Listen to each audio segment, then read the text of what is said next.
Alrighty, yo, what is going on, everybody? It's your boy, Mr. DDG94, back with another reaction video. Today, we're going to react to a Disney Channel retrospective. Hey, man, it's only right, man. We did Cartoon Network, we did Nickelodeon, so it's only right that we do Disney Channel next. He uploaded this, I believe he uploaded this Wednesday. And I saved it for today. So yeah, we're gonna get right into it. The rise and fall of Disney Channel. And I did turn this brother's microphone. I did take the desktop audio and I gave it like a 5% gain. So hopefully y'all can hear this brother, because I know a lot of y'all been saying that when I react to his videos, his voice is real low and it's hard to hear. And I do understand that, so I did put the gain up to 5 for this video, so hopefully this is loud enough. I'm not going any louder. Some of these videos are already louder than my voices is, so yeah. Without further ado though, let's get right into it. The wonderful world of Disney Channel is filled with twists and turns. It became one of the biggest networks for children's programming since the inception of Nickelodeon and Cartoon Network. Over the years, it would join its competition in the industry of toilets, having no real hit after many animated shows ended, as well as child actors growing up, while also throwing series after series to sister channels, while also making sure that this streaming platform creates more numbers while you're watching the Disney Channel. A retro. Illuminating television.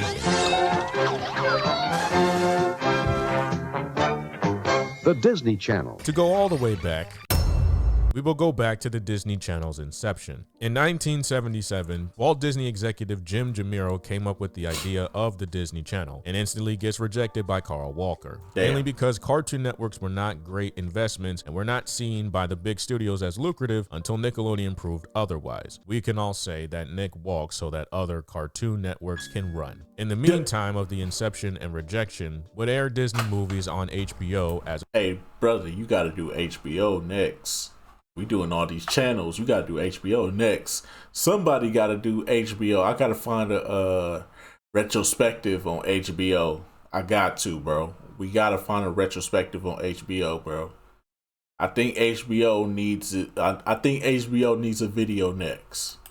As a trial run. Because there was an interest, executives revived the idea in November of 1981. Disney would then get a deal with the satellite unit Group W and sell to Showtime and Viacom for 50%. The satellite company would then drop out of the project due to various disagreements and creative control. Disney would then require a 50% stock in the startup after the breakup. Alan Wagner would then reboot the idea from out-of-pocket investments. It would consist of an investment of $11 million to Galaxy One and Hughes Communications, and doubled on a $20 million investment on development and programming. The Disney Channel launches on April 18th at 7 a.m. Eastern Standard Time. The first show to air on the new channel was Good Morning Mickey. By then, it would air 16 hours each day. The new channel would be available to 532,000 subs by the fall of 1983 and would increase to 611,000 by year's end. Disney Channel would then have its own TV guide called the Disney Channel Magazine and would later gain more subscribers after 1984. Colossal Pictures would then be commissioned to do the on-air identification bumpers for the new channel in 1986. Disney Channel, like Nickelodeon in its heyday, would do the short interstitial segments. For the Disney Channel, those shorts were the Disney Channel Salutes the American Teacher and the Teacher Award, which would be a show awarding American teachers. The Disney Channel would then evolve a lot more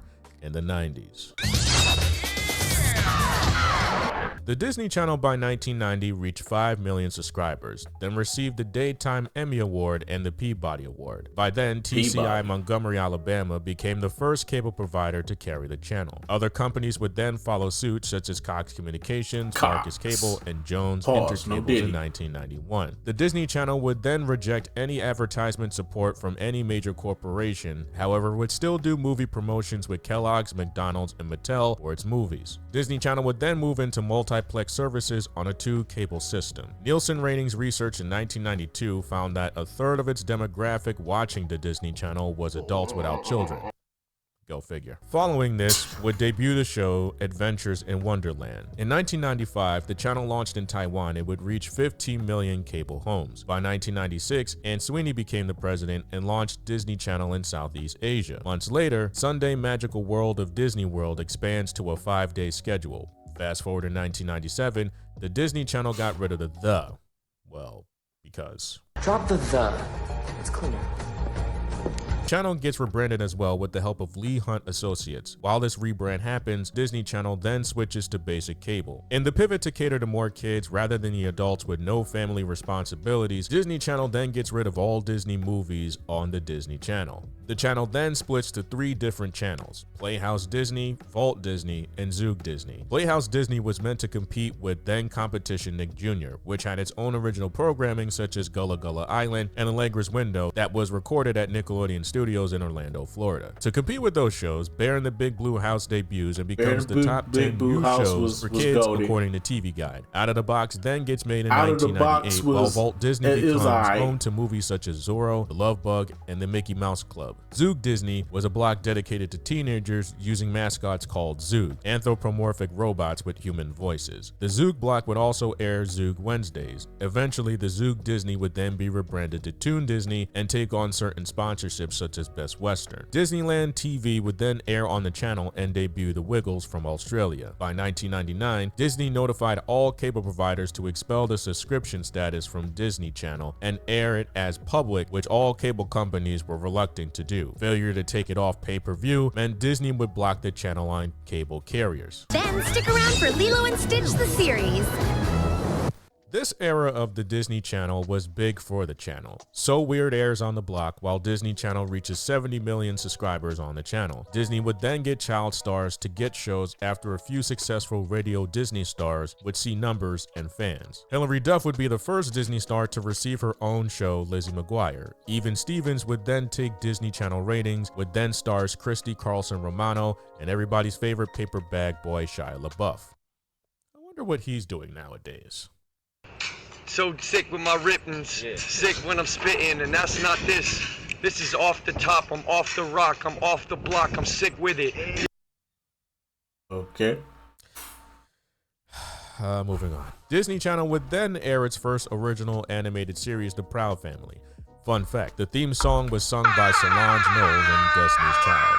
After the success of The Proud Family came Kim Possible and became the #1 most watched show on Disney Channel. Bumpers for the Disney Channel would then be changed again in 2002 by CA Square, while the 4-note mnemonic jingle for the channel would be made by Alex Lazarenko. The bumpers were so popular with Disney stars using the one to draw, other sister Disney channels would then adopt the logo as their own with their own jingles and spins. Following The Proud Family, That's So Raven would air in 2003 and become the next biggest show to then pass the 65-episode sitcom airing on a channel, second to many adult contemporary sitcoms, with then Disney child actors Raven Simone, Annalise Vanderpool, and controversial meth addict Orlando Brown. I wonder what he's doing nowadays. I mean, Lord. She gave me, and I gave her some. I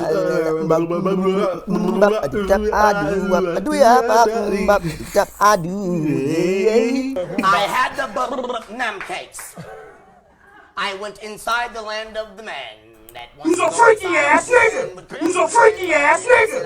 Who's a freaky ass nigga? Who's a freaky ass nigga? You a freaky fraud. Who's a freaky ass nigga? Moving on. Who's a freaky ass nigga? Fraud. Level. Okay, let's go. While Brandy and Mr. Whiskers airs in 2004, The Cheetah Girls would air as the first made-to-cable musical, which would see success as 84 million views. This would make Disney bring The Cheetah Girls not only to Radio Disney, but birth the next musical, High School Musical, and then hit show Hannah Montana, with then Disney star Miley Cyrus from 2005 to 2006. I wonder what she's doing nowadays. Whoa! Moving on. Toon Disney would also get Jetix added to the block after Saban Entertainment would give its library over to Disney, while also having shows from Canada such as Puka, Battle B Diamond, and Dragon Booster. Fast forward to late 2006, The Sweet Life of Zack and Cody would air with then twin stars Dylan and Cole Sprouse. Being just as popular and influential equal to the Mary-Kate and Ashley twins, would then continue their Disney career with being on Danimals commercials and having a spin-off show, The Sweet Life on Deck. Next, Get ready for some random comedy. An all-new Sonny with a Chance is coming up next on Disney Channel. Disney Channel got too big way too fast, to the point where it downsized a whole lot, but here's how they did so. In 2007, Disney Channel would limit its content to 4 movies and 2 original series. By August 17th, High School Musical 2 would take the record for 17.2 million viewers, while Phineas and Ferb became the first animated series to be produced in high definition. Cory in the House also premiered with then Disney star Kyle Massey. I wonder what he... And never mind, moving on. But didn't last long with viewers and was rumored to be one of the many shows sacrificed during the 2007 WGA strikes. After Cory in the House was a Disney Channel failure, followed The Wizards of Waverly Place, which became the highest rated and most demanded show on Disney Channel. The channel would then get another rebrand to its logo by New Wave Entertainment, while also capitalizing on Disney up-and-coming stars Demi Lovato and the Jonas Brothers, and the musical Camp Rock in 2008. Following that, The Sweet Life on Deck and Cheetah Girls One World would premiere as well. The success of Camp Rock would then lead both the Jonas Brothers and Demi to see 2 separate shows, Jonas and Sonny with a Chance. Wizards of Waverly Place would then receive a movie showing and be behind High School Musical 2 in views by 11.4 million. Fast forward a couple months, more shows would get crossover episodes such as The Wizards on Deck with Hannah Montana. Fast forward to 2009, Toon Disney would drop Jetix and rebrand from Toon Disney to Disney XD. In 2010, Disney Channel rebranded its logo again, and Good Luck Charlie aired on the block. Following that would be Fish Hooks and Shake It Up. While this happened, Sonny with a Chance rebrands to So Random, while also getting ready to be off the air, as Demi Lovato would not come back to the show and focus on her music career. 3 other shows that ran over 64 episodes and struck low in popularity would also see exits as well. Hannah Montana would also see its final season with the movie Hannah Montana Forever. Many movies after cancellations would happen after many shows went off the air. Avalon High, Den Brother, and Camp Rock 2, The Final Jam, would premiere, while also getting Canadian movies to air alongside with Harriet the Spy, Block Wars, and 16 Wishes. During 2011, Playhouse Disney would rebrand to Disney Junior. Fast forward to 2012, Disney would top Nickelodeon and its 17-year run as a Cartoon Network according to Nielsen Research. In this success, Phineas and Ferb would get a Marvel crossover, while Wander Over Yonder premiered after Craig McCracken left Cartoon Network. Girl Meets World will also air as a spinoff to the popular 90s show Boy Meets World and not last too long with ratings.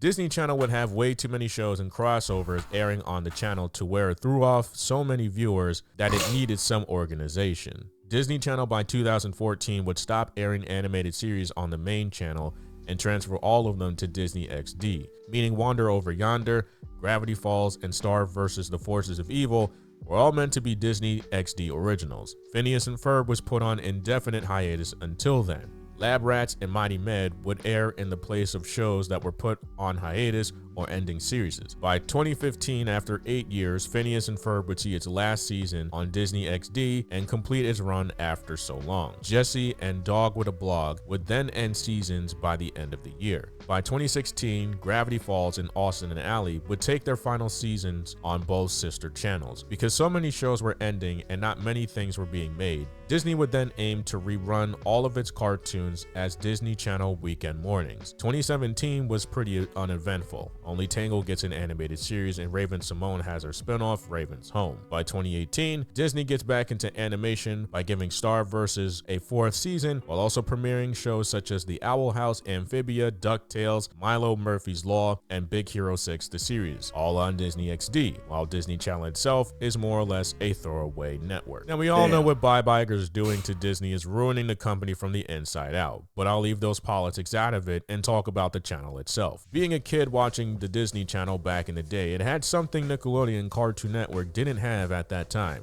original content. Disney made sure that all of its shows and programs were straight out of Disney, whereas Nickelodeon waited until the mid-90s to invest in independent creators to create Nicktoons, while Cartoon Network waited after Nickelodeon to create cartoons, investing into Hanna-Barbera before the studio went down. Say what you want about Disney, Disney had its content straight out of studio for kids to watch, relying less on Canadian-driven shows and making sure that both cartoons and live-action shows were in-house only. Disney Channel itself is also the first channel to not take advertisers on in selling kids junk food and toys as the other competitors. Granted, that wouldn't stop Disney itself from promoting its theatrical releases with Kellogg's or McDonald's, mainly because they believed in giving kids content and they can afford to be 100% commercial free aside from its competitors. Later on, Disney Channel would go back on its word and promote commercials on its sister channels for ad dollars. We all know why. Money. Disney Channel making sister channels was a great move in the right direction due to the fact that Disney Channel itself churns out content to see what sticks. However, it would have timeless classics, which could be seen as record breakers for the channel as a whole. Albeit, Disney's bottom line was and still is milking a dry cow and getting a lot of Disney stars who were originally from Radio Disney, then to have Disney shows, which was very cost effective. Lizzie McGuire and Hannah Montana were exceptions to that rule at that time. After High School Musical was a hit, Disney sought out its next musical to hit the cable airwaves, completely throwing away most of its lineup in favor of looking for the next Disney star, then putting all of its animation on Toon Disney to then have it blow up on Disney XD. Many people say that Disney Channel itself is in its downfall, which is correct, and I'm not saying that you're on it wrong, but there is one thing I can't deny, that there are diehard Disney fans and will still watch the channel even when I stopped watching it a long time ago. Even with Lucasfilms Fucking and Marvel, losers. Disney is still doing everything it can to make sure Disney Plus is more in ratings than its channels are. And that's Disney Channel currently, a channel being overshadowed by Disney Plus. And if you have the streaming service platform, there's really no need for the Disney Channel because it's available for streaming. The question is, how will it survive considering what we see now?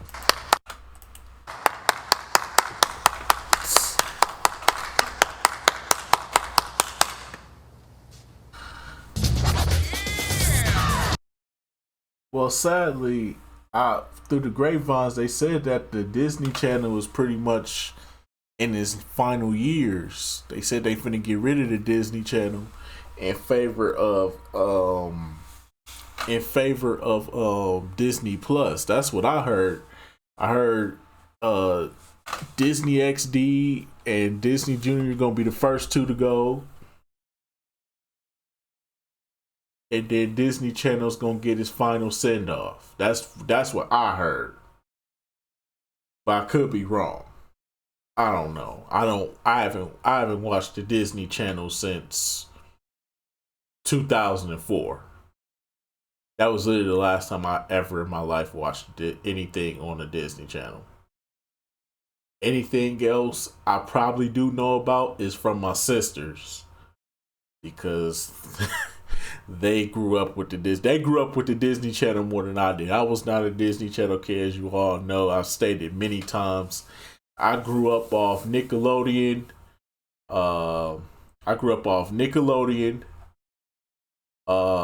Saturday morning cartoons, and Cartoon Network. I didn't fuck with Disney like that. Disney never had nothing on anyway.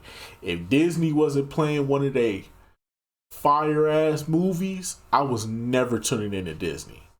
Like, if Disney had Oliver and Company, Aristocats, fucking Hercules, Aladdin, Lion King, fuck it, if they had Toy Story on, shit, I'm nigga, fuck that. Fuck SpongeBob, fuck everything, nigga. Disney got Toy Story on. Click, nigga. Click, nigga. I'm changing the channel immediately. No questions asked. But like, outside of that, nah, I really didn't fuck with Disney Channel. It was for the suburban kids. I'm from the hood, homie. I'm not trying to watch that stupid shit. I couldn't relate to it. I couldn't relate to none of the stupid shit that was going on Disney Channel. Only y'all suburban kids knew, and that's why y'all got beat up at school by the Cartoon Network Nickelodeon kids. But anyway, so that's just gonna do it for this one, man. We definitely gonna try to find a deep dive into HBO. That's the one I'm interested in next. I know it's a Spike TV behind me. I don't give two shits about Spike TV. I never watched that shit outside of when WWE was on Spike TV for a little bit. outside of that, fuck Spike TV. Nobody cares about that shit. Shit was trash. Anyways, though, without further ado, I'll see y'all in the next video. Till then, peace out.